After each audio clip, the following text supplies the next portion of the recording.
नमस्कार, मैं हूं आपके साथ हिमानी नथानी।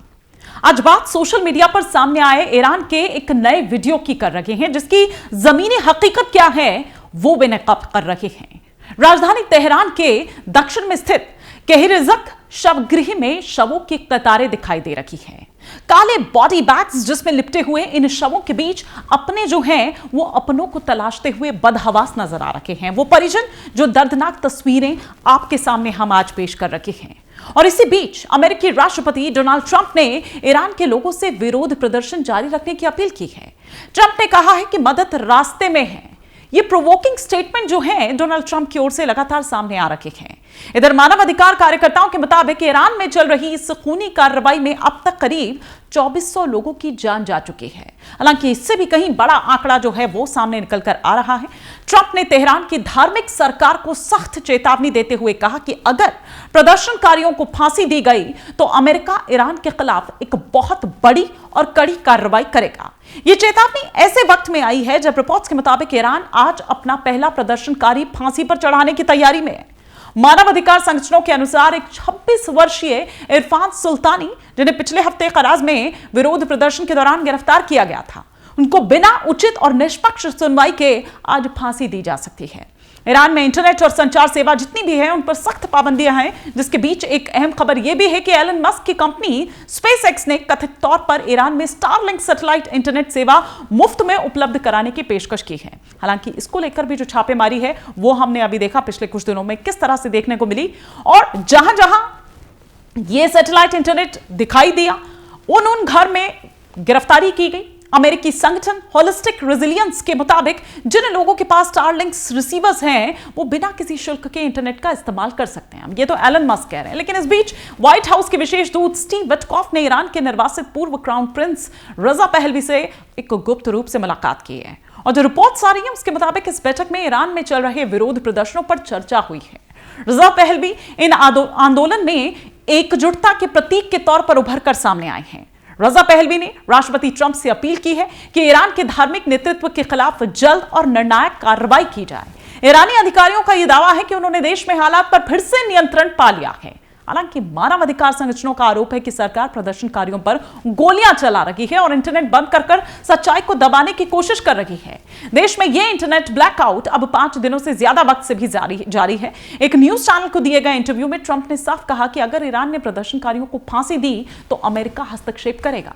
ईरानी प्रशासन ने कुछ गिरफ्तार प्रदर्शनकारियों पर मुहारिबे यानी ईश्वर के खिलाफ युद्ध का आरोप लगाया है, जिसमें मौत की सजा का प्रावधान है। ट्रंप ने कहा कि अगर वो हजारों लोगों को मार रहे हैं और फांसी की बात हो रही है तो हम देखेंगे कि ये उनके लिए कैसे काम करता है। लेकिन ये भी सच बात है कि आज जो ये फांसी दी जा रही है ये एक ट्रिगर का काम भी कर सकता है। अब ये विद्रोह और ज्यादा भड़का सकता है, बजाय इसके कि ईरानी सरकार को, ईरानी शासन को भले ये लग रहा हो, खामेनी शासन को, कि इसके जरिए वो कंट्रोल पा लेंगे, लेकिन शायद उल्टा भी हो सकता है। इधर ट्रंप ने अपने social media platform truth social पर भी लिखा कि प्रदर्शन जारी रखें। मैंने ईरानी अधिकारियों के साथ सभी बैठकें रद्द कर दी है। मदद रास्ते में है। हालांकि यह अभी स्पष्ट नहीं है कि यह मदद किस रूप में होगी, किस तरह की होगी। अमेरिका स्थित ह्यूमन राइट्स जो एक्टिविस्ट हैं वो न्यूज एजेंसीज के मुताबिक मृतकों की संख्या बढ़कर 2571 हो चुकी है। वहीं ईरानी अधिकारियों ने इन मौतों के लिए आतंकवादियों को जिम्मेदार ठहराया है। नॉर्वे स्थित संगठन ईरान ह्यूमन राइट्स ने इरफान सुल्तानी के मामले को उजागर करते हुए आशंका जताई है कि आज उन्हें फांसी दी जा सकती है। और कल भी यह चेतावनी रात जारी की गई थी और फिर किस तरह से आप देखिए कि भारी टेंशन देखने को मिला।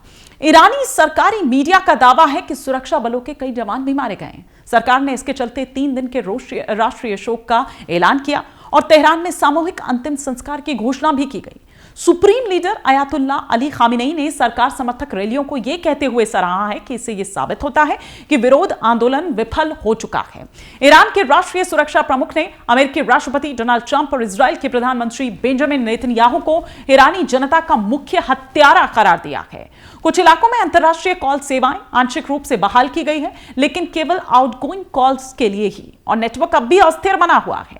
86 वर्षीय खामेनी, जो 1989 से सत्ता में हैं, हाल के वर्षों में गंभीर चुनौतियों का सामना कर रहे हैं। जून में इजराइल के साथ हुए 12 दिनों के युद्ध में ईरान के कई शीर्ष जो सुरक्षा अधिकारी हैं वो मारे गए थे।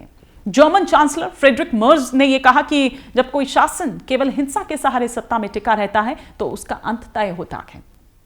हालांकि विश्लेषकों का मानना यह भी है कि फिलहाल इस्लामिक शासन के तत्कालिक पतन की भविष्यवाणी करना जल्दबाजी होगा, क्योंकि सत्ता के पास अब भी मजबूत और कठोर दमन तंत्र मौजूद है। यही कारण है कि ईरानी अधिकारी जो हैं वो ट्रंप की जो धमकी है उसका उसी तेवर में जवाब दे रहे हैं। उनके तेवर पर कोई फर्क उससे नहीं पड़ रहा है, और वो तो ये तक कह रहे हैं कि जिस तरह से वेनेजुएला में मादुरो का हाल हुआ उसी तरह से ट्रंप का हाल भी किया जाना चाहिए। जिहाद की बात करते हुए ईरानी अधिकारी जो हैं वो नजर आ रहे हैं। फिलहाल के लिए इतना ही।